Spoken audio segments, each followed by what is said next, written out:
સુરતના જહાંગીરપુરા મોરાભાગળ નજીક આવેલી એક નિર્માણાધીન બિલ્ડિંગમાં કલરકામ કરી રહેલા 32 વર્ષીય યુવક નાઝીમ સૈયદનું 8મા માળેથી નીચે પટકાતા કરુણ મોત નીપજ્યું હતું.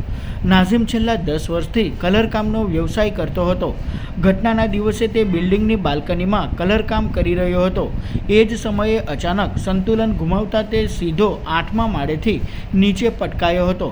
કમનસીબે કામ કરવાની જગ્યાએ સુરક્ષા માટે કોઈપણ પ્રકારના સેફટી સાધનો ઉપલબ્ધ ન હતા.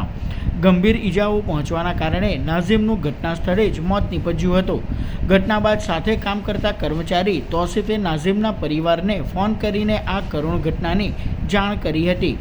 નાઝીમ પોતાના પરિવારમાં પત્ની અને 3 નાના બાળકો છે, જેમાં 2 દીકરા અને 1 દીકરીનો સમાવેશ થાય છે.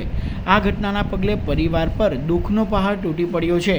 હાલ પોલીસે મૃતદેહને પોસ્ટમોર્ટમ અર્થે હોસ્પિટલ ખસેડી આગળની કાર્યવાહી હાથ ધરી છે. પરંતુ સેફટી વગર કામ કરાવતી કન્સ્ટ્રક્શન સાઇટ સામે ફરી એકવાર गंभीर सवालों ऊभा थया है। घटना में मतलब ऐसा है, भाई कलर मारते मारते उनका पैर स्लिप हो गया है 8वें माले से। ठीक है, हम लोग तो ऊपर मार रहे थे, मतलब तो नीचे से आवाज़ आई तो हम लोग ने देखे, तो फिर हम लोग नीचे गए, फिर उनको ऑटो में बिठा के हॉस्पिटल लेके आए। इसके बाद कुछ नहीं, फिर उनके पापा को फ़ोन किया, सबको फ़ोन किया, बुलाया। अभी तो PM हुआ है उनका, डेट हो गई। हाँ।